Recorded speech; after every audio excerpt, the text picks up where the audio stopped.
All right, we're live. Okay, stand by. Is everybody ready?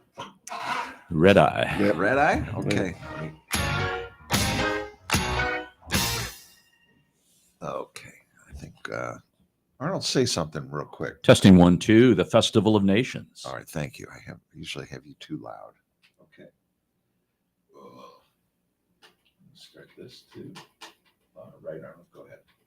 The Festival of Nations represents more than 30 countries and includes musical performers, visual artists, and dance groups. Oh, and did we mention the food?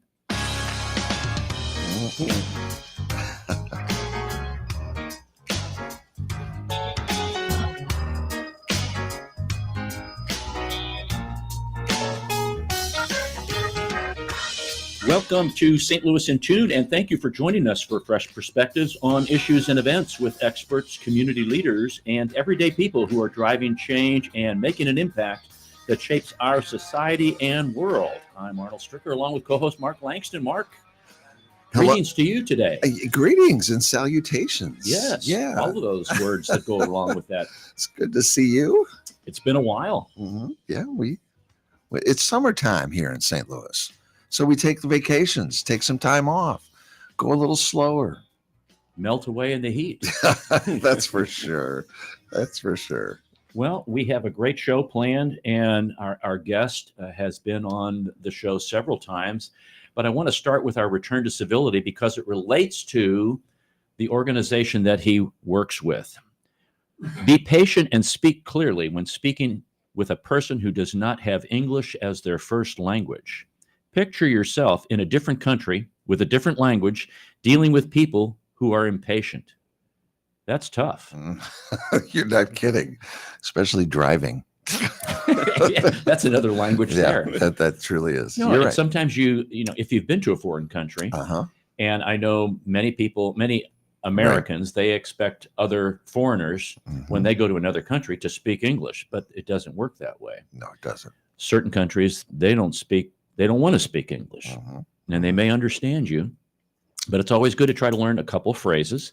But imagine, now the shoe's on the other foot, and we have immigrants who've come in and they're just learning the language, and we become impatient when, they're not communicating exactly the way we expect them to. I think patience is the best word to use for it. You need to be patient, understanding, try to understand what's and I know there are some people who think if I speak louder, that's my favorite, or slowly, that's going to make a difference. It's really kind of an insult kind of thing. Right. So just be patient with people and speak clearly. So we do this Spanish broadcast of the Cardinals and of the St. Louis City SC, and I find myself around quite a few broadcasters that speak Spanish. I don't, other than hola.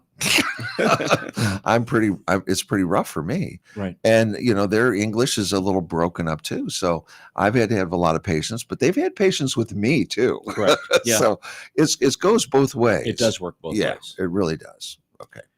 So, well, Ariel Benson, he's president and CEO of the International Institute of St. Louis, is in studio, and they're coming up on the Festival of Nations, which will be in Tower Grove Park, August 24 and 25. So save that date, folks. And it's a great time to celebrate music, food, flavors, art, and culture from around the world. Ariel, welcome back to St. Louis in Tune. Thank you all for having me. It's a pleasure to be back here, and it's a time of the year where we talk about the festival. And this year is going to be another incredible festival. It's growing in size. I've always said that this festival will become America's largest multicultural festival. And I think that we're moving in that direction. We're now, the footprint has increased. We're doing it across the entire park. Oh my gosh. Wow. And what is unique this year, because in subsequent years, we had people come, and last year we had food from 80 countries from around the world. And this year, what we have done is we've included a part of the festival that is called So St. Louis. So also bringing in St. Louis culture to the festival, because we're getting also people coming from outside St. Louis. Right. And we want them to leave the festival learning something of St. Louis. So be sure to have emos and to have toasted raviolis, tetrus, things that are unique to St. Louis Right. that when you go outside, you don't find. Our whole objective really is to position St. Louis as really a multicultural city that people can come from everywhere around the world and feel comfortable. And the festival is just a window, it's a 2-day window into the rich cultural heritage that St. Louis has. That I hope that it doesn't end at the festival, but this is something that we're going to continue living all through the year until we come back again. You know, Mark, I think when Eric's talking about this and we talk about multicultural, and if you can't afford or don't have the time to go to another country to experience another culture, this is a great opportunity to be introduced through food, through dance, through Right. music, and really experience and dress. Yes. How people dress. A really good way to experience other cultures. It's the real deal. These is. are really Yeah. folks that are from these countries. Yeah. And You get exposed to authentic cultures from these various countries in one weekend. You don't have to buy a ticket to go to Peru to experience Peruvian culture, Peruvian cuisine, Peruvian art, Peruvian clothing. And the more you get to learn about these cultures, the more you get to see how we are similar, that humankind is Right. similar in many, many ways. And food, music, dance, art are all ways in which we express ourselves. And the festival just gives us that unique opportunity to walk in each other's shoes and understand what we see as differences are more the things that can bring us together. We, as a community, we do better. We're stronger. We're more prosperous when we embrace those different cultures. That's true. Yeah. That's true. And I'm glad to see the Oh, St. yeah. Louis kind of accent on people from other cities and other states coming in. This is how many years now? It started in 1934. Oh my gosh, I'll have to do my math real quick here. But it's Yeah. been attended by over 100,000 people, 80 nations. And you mentioned some of the music. I've got like Mexican, Vietnamese, African American, Afro-Latin, Panamanian, Caribbean, French, Scottish, Egyptian, Chinese, and regular just plain old American. We've got, just to name a few there. right. Yeah. But Mai Lee and Lisa Ramey, and we've got Courtney Jamal Pollard, aka Molly Music, Manny Welts, are going to be some of the keynote, some of the headliners there. Yeah.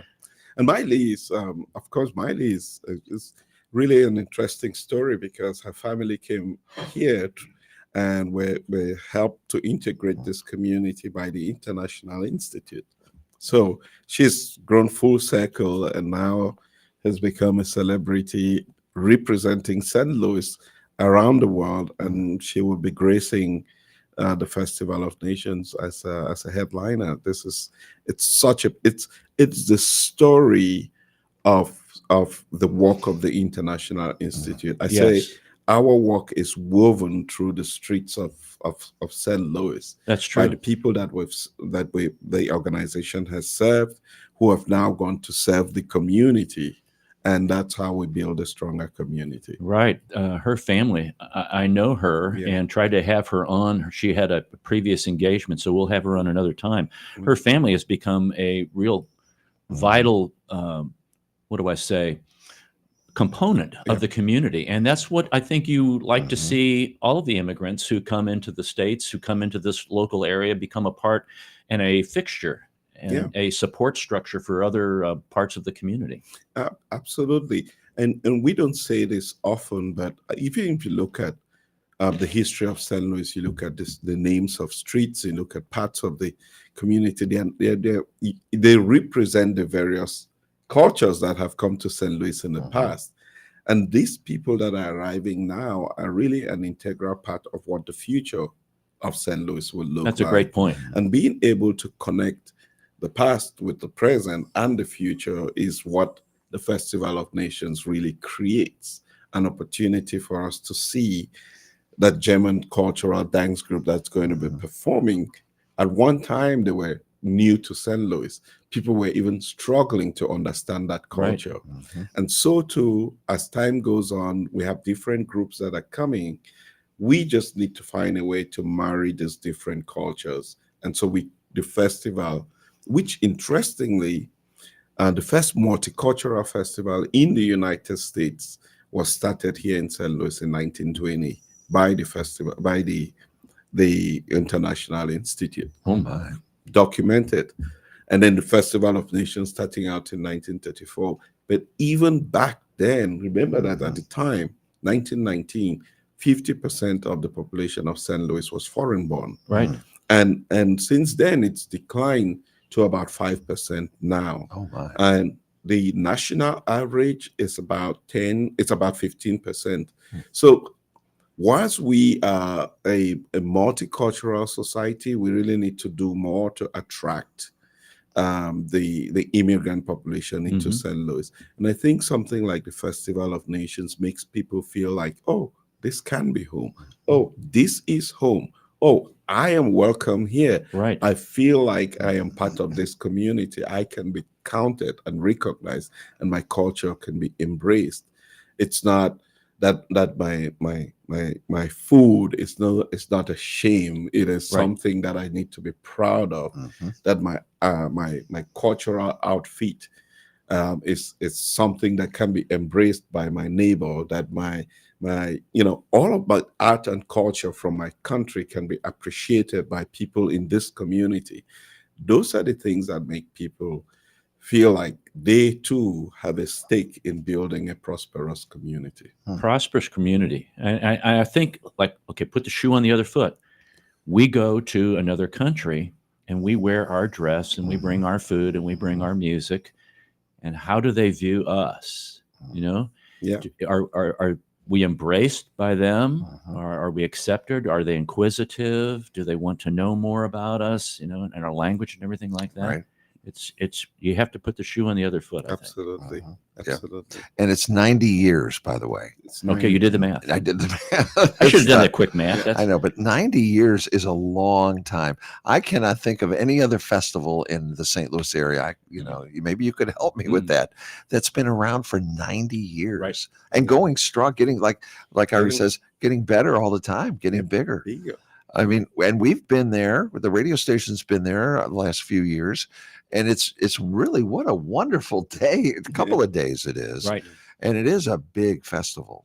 And it's going to take you a couple of days to Get see through it all. everything. Yeah, it's kind of like, I don't want to say the World's Fair, but it's kind of like that. It where is you kinda get into like a that. park and you walk around. There's Uh-huh. 3 main stages or Yeah. 3 stages 3 now, stages. Yeah. and there's going to be a separate food area and a separate, I guess, where individuals would sell their goods Yeah, goods. Yeah. and things like that. So that's just crazy. It's a great atmosphere too. The people are just so warm and friendly and loving. Yes. It really is. I really enjoy the festival a lot. I've come to really love it. Now, a couple of things. Will people accept like credit cards, or should they have cash, or Yeah. are there ATM machines? Because I know sometimes in previous years it was like, oh, we're only Yeah. taking cash. Or Yeah. how So do you? now I think we're really encouraging for it to be cashless. Mhm. I mean, there would still be people will still collect cash, but we're encouraging Mhm. for it to be a lot more cashless. The times have changed. We don't want people to be carrying a lot of cash Right. with them, especially our vendors when they're leaving in the evening. Right. So we're encouraging Right. it to be cashless. I want- That's our ask for people. But obviously, it's an inclusive festival, because one thing I must say is that the festival continues to be free to the public.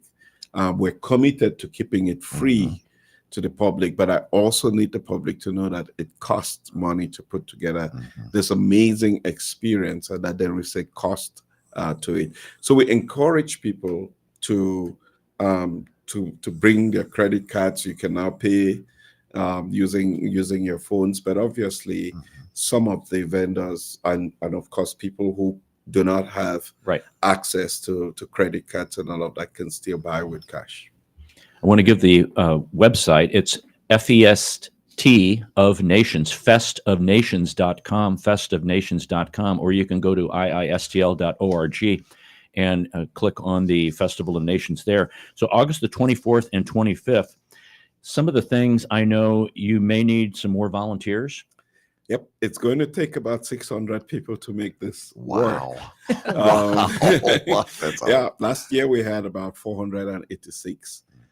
This year, I think we're increasing now. We need about 600 volunteers to make this happen. And always grateful these volunteers pour their hearts into this event.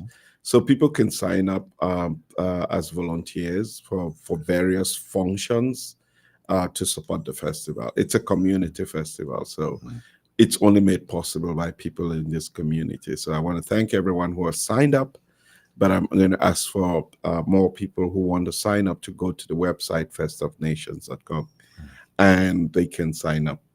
Right, there's a Get Involved Yeah, tab, Get and I just Involved. pushed that right Yeah. now, and there's a place for volunteering. And maybe you can only do like a morning or an afternoon Yes. or one day. That's okay. You know, Yeah. just get on the website, learn how to become a volunteer. And there's also, you have a VIP Oasis Pass. What's that all about, Ari? Oh, one of my favorites. Oh, This is one of my favorites. We're using the Piper Palm House in the park, in Tower Grove Park, and we've created what we call a VIP Oasis. It's typically a place that's air conditioned, that has toilets, that you could go back there when it gets too hot at the outside. But we're also going to be doing sampling of the various meals from the vendors. The Oh, vendors boy. are committing to provide samples in the VIP Oasis. But the VIP Oasis is also another way in which we try to generate revenue to cover the cost of the festival. So if you really want to support the festival, buying a VIP ticket at $150 for 2 days, which comes with parking. Ooh, Because, yeah. That's so big. you have That is parking, big. and then you have access to sampling meals. You have access to air conditioning, and you have access to be closer to the stage. You will be helping the Festival of Nations cover its cost, but you would also have a lot of good perks that come with it. now you think about going out to a nice restaurant, you can drop $150 really easily. And this is even a 2-day where you can sample a lot of international food and get the air conditioning. But I will also stress the parking, Parking. because if unless you're down there early That's right. and find a place to park, That's exactly you're going to right. be in trouble. You're going to be walking quite a ways. Well, yeah. It's as yeah, Mark there's- and I've discovered. it's quite a walk, yeah. But it's worth it. But Absolutely. yeah. But it's nice to have private parking. This is Arnold Stricker with Mark Langston of St. Louis in Tune. We're talking to Ariel Benson. He's president and CEO of the International Institute of St. Louis. And we're talking about the Festival of Nations. And Ari, something else. You've been nominated in the category of Best Festival in this year's St. Louis Headliner Awards. Yes. And people can vote Yep. for this to be Yeah. like the best festival ever. Absolutely, Oh, yes. yeah, got my vote. And I'm hoping that we're going to outmatch any festival in St. Louis. I know we had this 2 years ago. I thought we were going to have it last year, but I don't know that we were nominated. But incredibly looking forward to the community's support. So everyone who comes out, please go to. I think it's St. Louis Today that's running. Yes, it's go to stltoday.com/contest/STL-headliner. Right. And let's What? Yeah. Go to Could you say STL that Today again? and put Say that again, will and you put- please? it's stltoday.com Uh-huh. slash All right. contests Okay. slash STL-headliner. Okay. All right. So Got it's the headliner, St. Louis Headliner Right. Award. So I'm hoping that we're going to be the most outstanding festival. Yeah, in St. I Louis. think so. I'll put that in the show notes for Yeah. people so Yeah. they can check that out. Yeah. So we're talking about the festival, but there's been a lot of water under the bridge here at the Institute Yeah. with what's going on. And can you give us some, not just updates, but get into some of the struggles and some of the successes that have gone along the way for probably the last 6 months since we last talked to you, I think. Yes, we have been very busy. I will put it that way. And the way I place this, and I want St. Louis to pay attention to this. I say that as a community, we have a crisis, but we also have an opportunity. We have a crisis because we've seen a decline in our population for the last, 20, 40 years. Right. Crisis because, if that trend continues, it's a recipe for economic downturn, right? But on the other hand, we have seen a significant increase in arrivals of immigrants and refugees to St. Louis, which in itself is a challenging situation for the International Institute, because our goal is to take everyone who comes here from arriving to thriving. We want them to succeed. But the more the numbers, the more challenging it is for us to provide that service. And for me, I see a huge opportunity for St. Louis, that we're seeing our biggest number of arrivals. We want to keep them in St. Louis so that we can reverse our population decline, grow the population, revitalize the workforce, and ignite economic growth, right? Those are the things that I see as huge opportunity. Right. So we have been working with appeal to the community. We've seen a significant increase in donated items, increase in funding that helps us close some of the funding gaps to support these families. We are working a lot more with landlords and to be able to get more stock of housing to put people into them. But what I'd say our biggest success is really thinking about just how much we have achieved. So in the last 6 months, we've received people from nearly 30 different countries, speaking about 55 different languages. Wow. Now, that's a multicultural St. Louis in the making. Yes. Our success is going to largely depend on how we keep those families in St. Louis, how we keep them in the city, and we keep them in the city with the support that we give them, that they feel welcomed, that we put them on a path to self-sufficiency, succeeding in putting them into jobs. So for the first time, we had to begin a new initiative where, because of the scale of arrivals, we had to bring in employers to the office and talk to them about the process so that we can scale employment. Right. Because there is a need. So more people are working. I don't know whether you saw the recent report, which says that St. Louis is amongst the top 10 now cities and fastest growing job opportunities. 31,000 jobs created. Slate reporting that one of the reasons for that growth is the immigrant population that's coming in and working. So those are some of the short-term wins that we're seeing as a community. But as we think long-term and think about how we have to invest in advanced manufacturing and a geospatial extension that's coming, we need to start now investing in bringing people, investing in training to ensure that we can be able to fill the gaps that are needed in advanced manufacturing. Even in construction, we're seeing significant increase now in construction, carpentry, all of the trades. There's a need for people. So that's a win in the short term. We need to think about how we build more houses in the city, good quality, affordable housing that we can put in more people into those houses. So the last 6 months have been incredibly busy here at the Institute. We're averaging over 100 people, so about 150 average per month, which if you think about it, all of last year, I'll say in terms of refugee arrivals, it was about 760. This year, we projected 875. I can tell you now that we're already at 1,200 and the year hasn't run out. So there is something in the water. We have positioned St. Louis as a global city. and the world is paying attention. So St. Louis, get ready for what the future will look like. Go ahead, Mark. No, I was going to say thank you for your leadership, Yes, Ari, because yes. he certainly has. You have a passion. It's in your heart. We can very much tell that.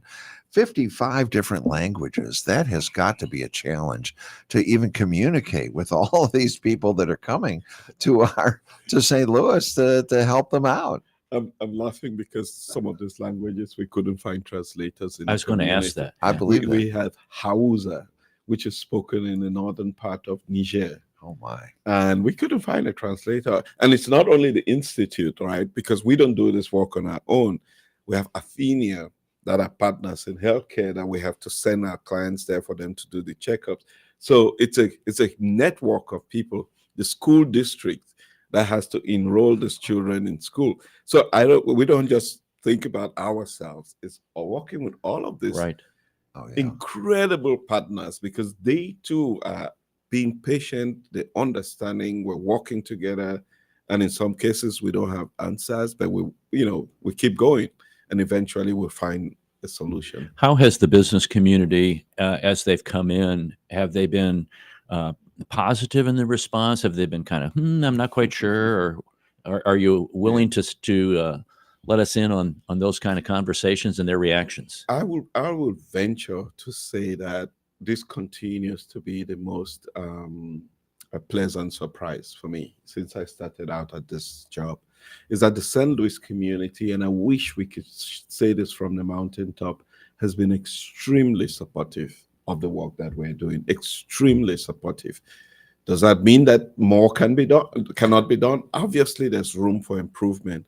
What I say to businesses in the St. Louis community is that do not look at the work that you do for the Institute as just charity.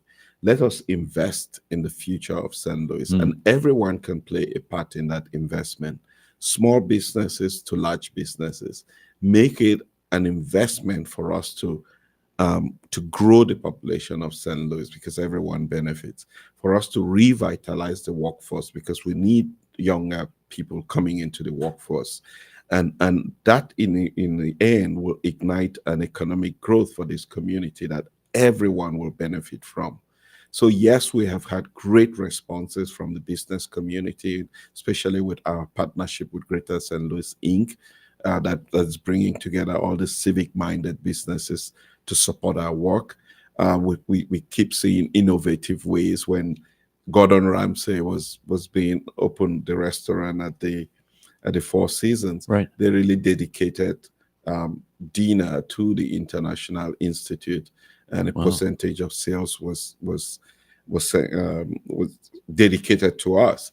All of innovative things like that are ways in which we invest in St. Louis. So if you're a small business listening to us today, or a large business, I need for you to think about what the future of this community holds for your business, and invest in that future. Because what we're doing, yes, we're helping people who are coming, but those people are going to be an integral part of the future of this community. Shortly after arrival, they become tenants, they become employees, they become employers too. Some of them are employers. Some of them they pay taxes in this community. They become some of your customers for your business. They're consuming products that are produced here in St. Louis. So if we think about it holistically, it's a plus. And I don't think people really mentally have that kind of thought. But we'll come back to my thought on that, so I can speak to and ask Ari another question. This is Arnold Stricker with Mark Langston of St. Louis in Tune. We're talking to Ariel Benson from the International Institute, and we'll be right back. The United States has a strong tradition of welcoming newcomers and refugees. The Welcome Corps is a new service opportunity for Americans inspired to welcome those seeking freedom and safety, and in turn help strengthen their own communities. Welcome Corps is a public-private partnership that is inspired by what Americans represent to so many around the world, a beacon of hope and refuge. All it takes is a helping hand. Are you ready to learn more? Contact the International Institute of St. Louis at info@iistl.org or call 314-773-9090. That's info@iistl.org or call 314-773-9090. This is Arnold Stricker of St. Louis In Tune on behalf of the Dred Scott Heritage Foundation. In 1857, the Dred Scott decision was a major legal event and catalyst that contributed to the Civil War. The decision declared that Dred Scott could not be free because he was not a citizen. The 14th Amendment, also called the Dred Scott Amendment, granted citizenship to all born or naturalized here in our country and was intended to overturn the U.S. Supreme Court decision on July 9, 1868. The Dred Scott Heritage Foundation is requesting a commemorative stamp to be issued from the U.S. Postal Service to recognize and remember the heritage of this amendment by issuing a stamp with the likeness of the man Dred Scott. But we need your support and the support of thousands of people who would like to see this happen. To achieve this goal, we ask you to download, sign, and share the one-page petition with others. To find the petition, please go to dredscottlives.org and click on the Dred Scott Petition Drive on the right side of the page. On behalf of the Dred Scott Heritage Foundation, this has been Arnold Stricker of St. Louis In Tune.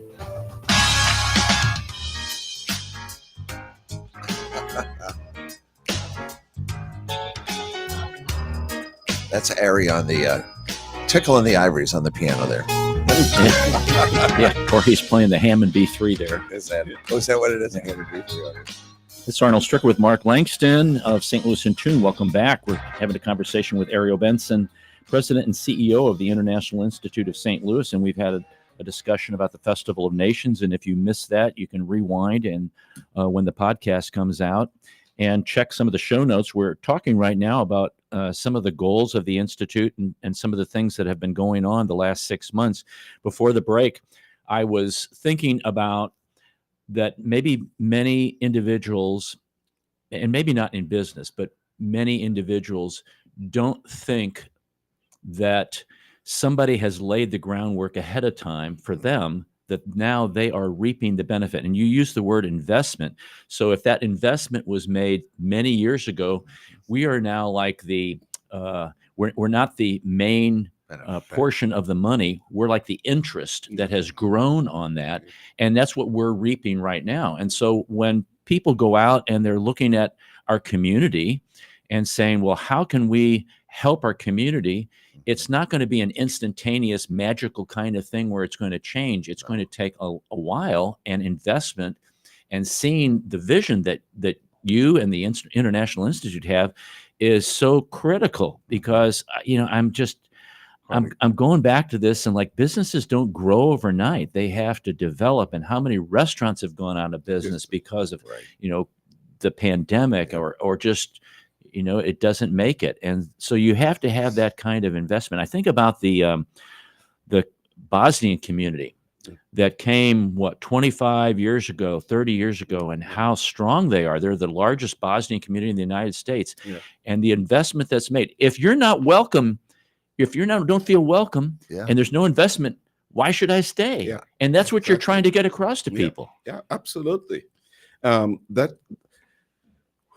So my heart breaks when I see small restaurants, small family-owned restaurants have to close down or have to change their working hours, so reducing their access to their productivity because they can't find people to work in those restaurants. And that may just be one restaurant at the corner of the street. Right. But that's productivity of the community that is reduced. That is income that is reduced by one person that could pay more taxes in the community. It may seem small, but it has a huge impact on the entire community. And just with the number of employers that are contacting us, asking for people to fill positions and that they cannot find, we don't have enough people. Even as I say that we're receiving so many people, it's still not yet enough to fill the gap. And to your point, it's absolutely true. I'm always impressed by this gentleman called Raza from Afghanistan who came here, and it's just been under 3 years. Raza is opening his second auto repair garage, He's currently employing 6 people, and once done with that, he will be employing 10 people in the community within 3 years of arrival in this community. Wow. And Raza would tell you he was only able to do that because of the support that the International Institute provided. We got a grant from somebody in the community, gave him $15,000. And I think this community has benefited more by his presence and the work that has been done. If anybody has tried to get your car into an auto repair shop lately, it takes a while. Right. Right. So we need more of those auto repair shops to be able to address that. So that's the story of one person that has come in and it's making a difference. And I will tell you that there's 1,000 other stories that I can tell you that is helping this community become stronger and better. What you do for every couch that you give away, for every set of cutlery that you give away, every shampoo that you give away, it's your way of welcoming somebody into this community. And they always will remember that their success here largely depended on the support that they got. Their success is our success. So we should do this together. That's a great point. When the community succeeds, Mhm. we all succeed. If we individually succeed without the community doesn't work. Yeah. Thank goodness we have an International Institute. I know it sounds trite, but my goodness, if I was from another country and I was coming to this country, it's good to know that there's a place I can land, I guess, Yes. and that can help me with resources, get me on my feet, get me pointed in the right direction. I know you help with housing right off the bat. Yeah. These new families, they don't know. I couldn't imagine going to a new country and okay, I got to Yeah. find me an apartment. Yeah, Right? and even more interesting because even with the resources, you can find an apartment, right? Because when you come to this country, you don't have a rental history, Right. you don't have a credit history, Right. and on arrival, you don't have a job, right? So that's why it's even more tricky when people arrive. So housing is really a big piece of the future of St. Louis. Right. We really need to think about building more houses. And the work that we do here is holistic. So as you speak about English, we provide English support. Many people may be coming here for the first time. Where I see people sign their names for the first time ever, Wow. and they're 60 years old. So we provide adult literacy classes. Innovative stuff that we've done. We've just built a new computer lab to provide basic computer learning because it's the basis of the labor market now. We have a driving simulator, so we have 28 people signed up now for our driving classes, so people can learn driving even without owning a car. So we're really doing some really innovative things here to help people integrate into the communities, a wide range of things, preparing people for work, job readiness classes, preparing them for interviews. We have even helping them with financial literacy. How do we get them included into the financial system? Helping with individual saving accounts. How do you create one? How do you understand budgeting and paying your bills? We're really getting people ready to be part of this community and to succeed here. Again, if they succeed, we all succeed. That's what we're trying to build. So this is not just work of the International Institute. This must be a communal effort. Right. If we want St. Louis to prosper, let's all get involved. There's no contribution that is too small to make a difference. An hour of your time is worth a lifetime of experience. A dollar is going to go a long way to make a difference for somebody. Very simple things, hygienic pads for women, those things are really crucial when you come into a community and those first few months you're trying to find your feet. Everyone can contribute. Companies can do donation drives. companies can create opportunities for their employees to contribute to the work of the organization.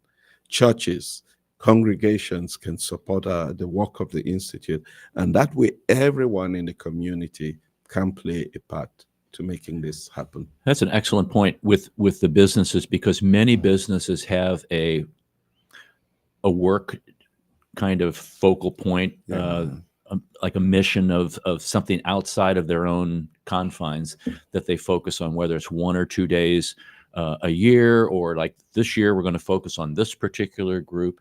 And what a great group to focus with is the International Institute. And I just wanted to mention about the Welcome Corps, because maybe you have the ability and the time to embrace those who are coming in, and the Welcome Corps is a great way to do that. So I encourage you to go to the International Institute website, iistl.org, and find out more about that. I'm going to give you some quick questions. They're not going to be difficult, but what they are going to kind of short question, short answer. Give me a couple of the greatest needs right now for the Institute for the overall moving things forward. Money. Okay. Simple. But household items. So the three things that I would ask. One, we're a not-for-profit organization, and the more people we receive, the more we need to close some funding gaps. So donations would be great, and that can be done at iistl.org. Donated home items are also crucial because we're putting these people in houses. So any donated items and hygienic items, cleaning items, cutlery, pots, pans, furniture kinds of things? Yeah. Okay. All of that are things that we need to put in a home. So Okay. anything like that. And then volunteers. I can't ask for too much of this, but volunteerism is, when you volunteer here, you really get to understand the nature of our work. And most of the people who volunteer here keep coming back, and they want to grow in that spirit because of volunteerism. But I would really ask anybody, if you can carve out an hour of your time every quarter and just come out and work with us for an hour, I think it's very, very gratifying. An hour a quarter, Mark. Can you believe that? That's nothing. That's nothing. People spend Right. more time on their phone Or their Yes. couch. Yeah. I also want to mention that something that I've kind of never seen before or thought about is that you also will give tours. Now, this isn't tours like we're going to take a tour of the Arch or a tour of the History Museum or the Planetarium or whatever. It's a tour to understand the focus and hopefully to have people now become a volunteer or a supporter or some way involved in enhancing what the mission of the Institute is. Oh yeah, absolutely. And I always try to invite people to this campus, because when you come to the campus and we walk you around, we can we can put you in the shoes of our new arrivals. And at the end of that experience, you're absolutely going to understand why we need to be doing this. I mean, we've even had to do this in very challenging circumstances where people have misunderstood our work. And when we've brought them here and given them a tour of the campus, they really leave here becoming an evangelist of our work. And the more people understand and talk about this and bring their friends and family to be part of this experience, the more we build a welcoming St. Louis. And I think that that's vital, that's crucial to the future of this community. That's another great point, is a family coming down and having kids understand that people coming from other countries, what the need is. That really builds an understanding of what you were talking about, Ari, the total community. As they grow up, they have a real basis for understanding that. Because some people, this is going to be a foreign concept to them, even though they've lived here in the United States for a long time. They're like, well, why can't they do this? Why can't they do this? And we're living again off of somebody else's investment. Yep.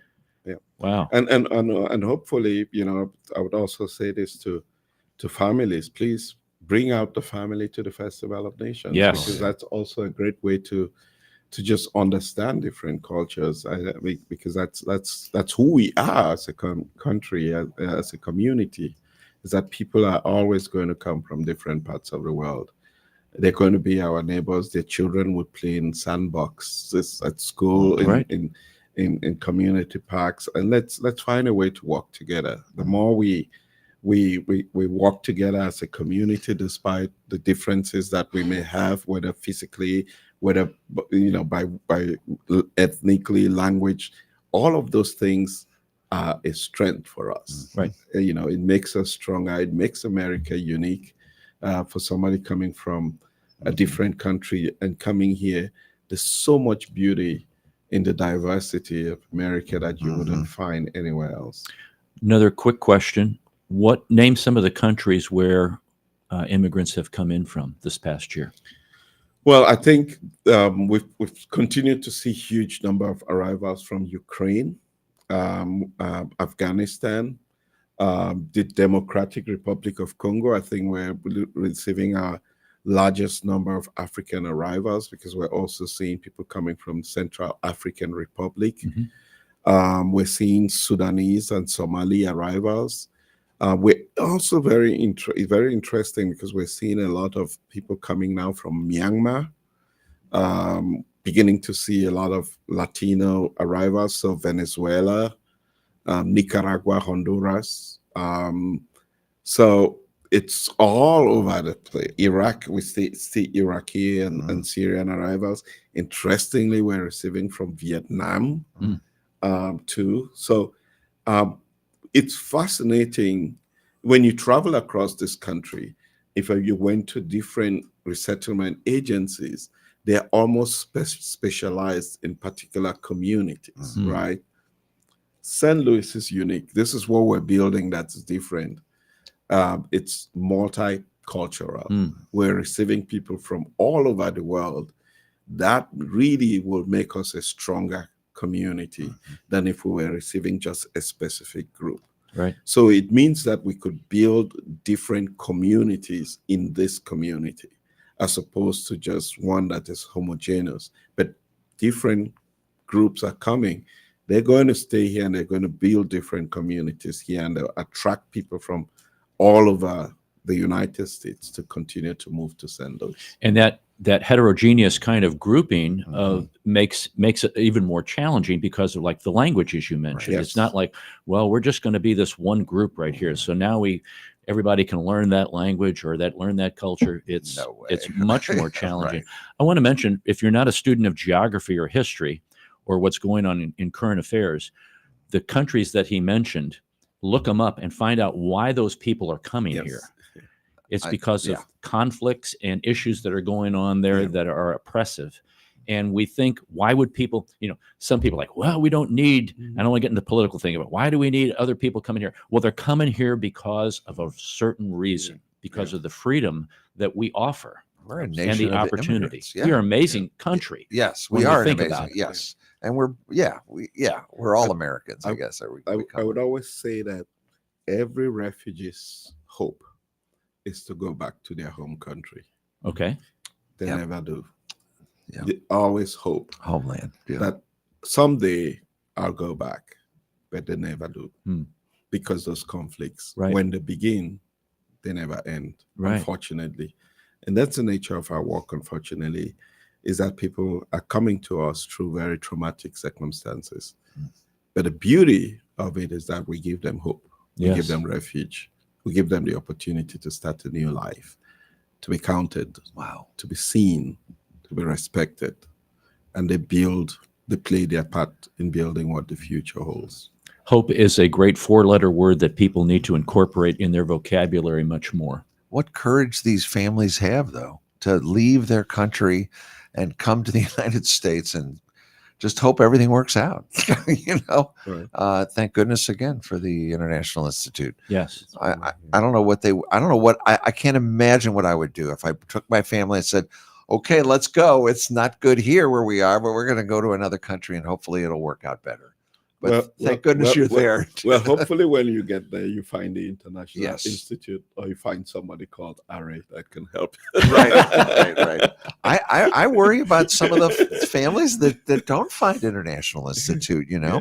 There's so many. I mean, you helping 100 a month or whatever, but there's many more that aren't making their way here. So that's a little heartbreaking, Yeah. But you shouldn't stop. We should keep reaching and trying. We enjoy talking to Ari all the time. Ari, thanks for coming on the show again. My It's pleasure. good to see you again. Again, the Festival of Nations, which represents more than 30 countries, and music, visual arts, dance, food, all kinds of multicultural understanding. And this year they're taking over all of Tower Grove. All of Park. Tower Grove. That's amazing. That Yeah. is just amazing. Yeah. And that's August the 24th and 25th. Save the date and join the community for a celebration. Go to festofnations.com, festofnations.com, and the theme is Many Nations, One Region. Mhm. Many Nations, One Region. Well, I think that's a great show, Mark. Yeah, it is. Harry, again, thanks for Yeah. coming on. We're Thanks so so glad much. Good to you're see you here. again. Pleasure. Yeah. It was fun. Okay. Well, folks, that's all for this hour. We hope that you enjoyed what you heard. And if you want to hear more, you can go to stlintune.com, stlintune.com for more shows. I want to thank Bob Berthasell for our theme music and co-host Mark Langston. And we thank you for being a part of our community of curious minds. St. Louis in Tune is a production of Motif Media Group and the U.S. Radio Network. Remember to keep seeking, keep learning, walk worthy, and let your light shine. For St. Louis in Tune, I'm Arnold Stricker.